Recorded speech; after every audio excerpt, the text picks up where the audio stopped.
అందరికీ నమస్తే అండి. టీటీడీ అనేది ఒక ధార్మిక సంస్థ, ఒక బోర్డు. సో వాళ్ళ దగ్గర ఉన్న వేల కోట్లు, వందల కోట్ల నిధులతో వాళ్ళు ఆధ్యాత్మిక కార్యక్రమాలు ఎన్నైనా చేపట్టవచ్చు, దేవాలయాలు ఎన్నైనా నిర్మించవచ్చు, అభివృద్ధి కార్యక్రమాలు చేయొచ్చు, సేవా కార్యక్రమాలు చేయొచ్చు, ఏదైనా చేసుకోవచ్చు. సో అందుకని వాళ్ళకున్న రైట్తో చట్ట ప్రకారమే దేశవ్యాప్తంగా 5,000 ఎస్సీ కాలనీల్లో స్వామివారి వెంకటేశ్వర స్వామి ఆలయాలను నిర్మిస్తాము అని ఒక 4-5 రోజుల కిందట టీటీడీ వాళ్ళు చెప్పారు. టీటీడీ చైర్మన్ గారు, ఈవో గారు చెప్పారు. ఇది ఎక్కడ అంటే ఇది దీనిలో కాంట్రవర్సీని వెతకక్కర్లా. ఎస్సీ కాలనీల్లో అన్నారు తప్ప చర్చిలు ఉన్న చోట చర్చిల పక్కన అనలేదు, లేదంటే క్రిస్టియన్ ప్రాంతాల్లో అనలేదు. ఎస్సీలు అందరూ క్రిస్టియన్స్ కాదు కదా. సో ఎస్సీల్లో కూడా 2 వాళ్ళు ఉంటారు. సో ఇక్కడ ఎక్కడైనా గుడి కట్టినప్పుడు అక్కడ ప్రజాభిప్రాయం ఖచ్చితంగా తీసుకుంటారు. ఒక ఎస్సీ కాలనీలో గుడి కట్టినప్పుడు అక్కడ స్థానికుల అభిప్రాయం తీసుకుంటారు. సో రాష్ట్రంలోనో దేశంలోనో ప్రతి ఎస్సీ కాలనీలో ఇక్కడ గుడి కట్టొద్దని చెప్పరు, లేదా ప్రతి ఒక్కరూ ఇక్కడ ఖచ్చితంగా కట్టండి అని చెప్పరు. అక్కడ కట్టడానికి పూనుకున్నప్పుడు స్థానికుల అభిప్రాయాల ఆధారంగా కట్టొచ్చు లేదా కట్టకపోవచ్చు. అలా 5,000 అయినా కట్టొచ్చు, 10,000 అయినా కట్టొచ్చు, 2,000 అయినా కట్టొచ్చు. అది ఒక చిన్న కార్యక్రమాన్ని అని ప్రకటించారు. దీని మీద షర్మిల గారు చేసిన వ్యాఖ్యలు ఇప్పుడు వైరల్ అవుతున్నాయి, వివాదాస్పదం అవుతున్నాయి. ఆమె ఏమన్నారో చూడండి ఒకసారి. 5,000 గుడులు కట్టిస్తారట, దళిత కాలనీలలో 5,000 గుడులు కట్టిస్తారట టీటీడీ తరపున. ఏం అవసరం ఉంది అని అడుగుతున్నాం. ఏ దళిత కాలనీ వచ్చి మాకు టీటీడీ గుడులు ఇక్కడ కావాలి అని అడిగారో చంద్రబాబు గారు సమాధానం చెప్పాలి. టీటీడీ పవిత్రమైన గుడే, ఎవరు కాదనటం లేదు.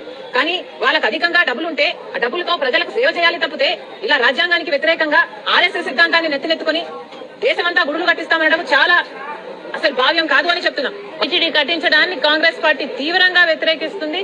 ఇది మన సెక్యూర్. సో టీటీడీ గుడులు కట్టించడాన్ని కాంగ్రెస్ పార్టీ వ్యతిరేకిస్తోంది.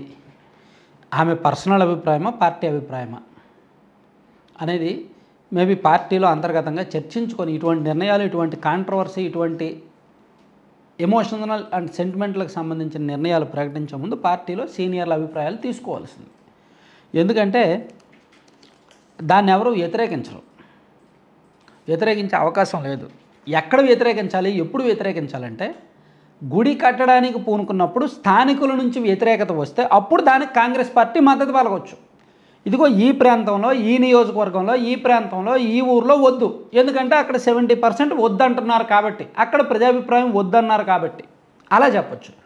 అంతే తప్ప రాష్ట్రం మొత్తం వద్దు మేము వ్యతిరేకిస్తామంటే అది హిందూ ధర్మానికి వ్యతిరేకం. దాన్ని హిందువులు యాక్సెప్ట్ చేయరు.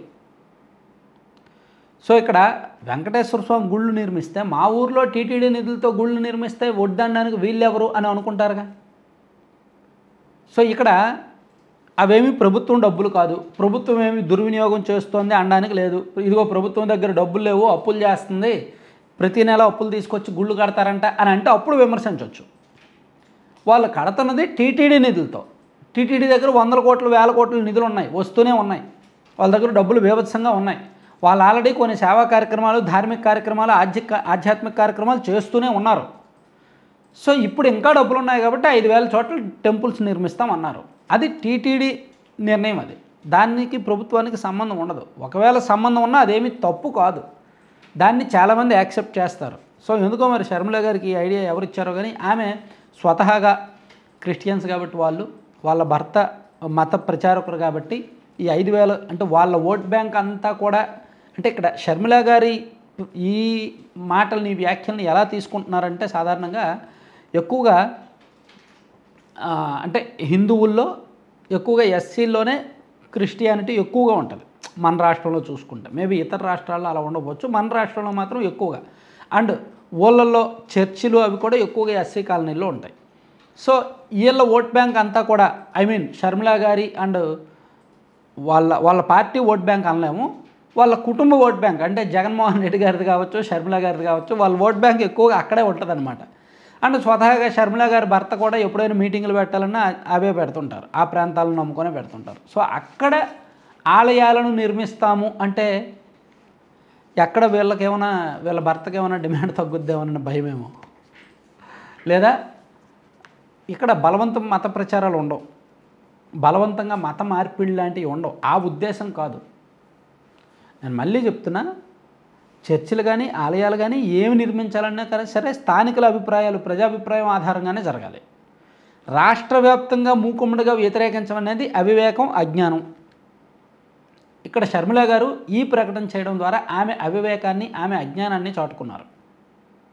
ఒకవేళ పలానా నియోజకవర్గంలో పలానా చోట కడుతున్నప్పుడు కాంట్రవర్సీ జరిగితే దాన్ని ఆమె మాట్లాడితే బాగుండేది, రాజకీయంగా ఉపయోగపడేది. సో అందుకు షర్మిల గారు ఈ ప్రకటన చేసి 2 రోజులు అవుతుంది. నేను దీని మీద వీడియో చేయలేదు, కానీ ఇది రాను రాను ఇంకా వైరల్ అయ్యి కాంగ్రెస్ పార్టీని తిట్టుకుంటున్నారు. సాధారణ జనం విపరీతంగా తిట్టుకుంటున్నారు. షర్మిల గారు చేసిన ప్రకటన మీద బాగా డ్యామేజ్ అయిందనమాట. ఆ పార్టీకి డ్యామేజ్ అవ్వడానికి అంటూ ఏమీ లేదు. ఆ పార్టీకి ఏమైనా ఒక 4 ఓట్లు ఉంటే అరే డ్యామేజ్ అయిందో ఒక 2 ఓట్లు పోయాయి అనుకోవడానికి. ఉన్నదే 1% ఓటింగ్, ఇంకా 1% చచ్చినా చిన్న ఉంటుంది అంతే. ఇదిగో ఇటువంటి దరిద్రగొట్టు రాజకీయాలు చేస్తే వాళ్ళు కూడా పోతారేమో. Thank you.